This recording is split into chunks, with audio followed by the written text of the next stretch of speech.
కథా ఘట్టంలో ఒక పుట్టినరోజు వేడుక ముగిసిన తర్వాత భావోద్వేగపూరితమైన వివాదాలు, దాగి ఉన్న రహస్యాలు బయటపడతాయి. గతంలో పోలీస్ స్టేషన్లో అనుకోని పరిస్థితుల్లో జరిగిన తమ వివాహాన్ని నిజమైన బంధంగా మార్చుకోవాలని చక్రి భావిస్తాడు. మహాలక్ష్మిపై ఉన్న ప్రేమను వ్యక్తపరచడానికి ఆమెను లాంగ్ డ్రైవ్కు తీసుకెళ్తాడు. కాని ఆ ప్రయాణంలో మహాలక్ష్మి చక్రి ఉద్దేశాలను నిలదీస్తూ, అతని ప్రేమ విజ్ఞప్తులను తిరస్కరిస్తుంది. కృతజ్ఞతను ప్రేమగా పొరబడలేనని స్పష్టం చేస్తూ, అతని మోసాలను బయటపెడుతుంది. తాను హాస్టల్లో చేరకుండా, విడాకులు తీసుకోకుండా అడ్డుకోవడానికి తన ఆధార్ కార్డు వివరాలను దాచిపెట్టాడని ఆరోపిస్తూ అతన్ని ఫ్రాడ్ అని నిందిస్తుంది.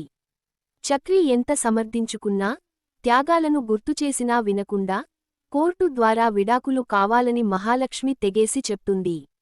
చివరికి ఇంటికి వచ్చేసరికి ఆమె పేరు భార్యగా మారిన ఆధార్ కార్డు పోస్ట్ ద్వారా రావడంతో చక్రీనే ఈ పని చేశాడని నిర్ధారణ అయి, అతనిపై ఉన్న మిగిలిన నమ్మకం కూడా పూర్తిగా ఆవిరైపోతుంది.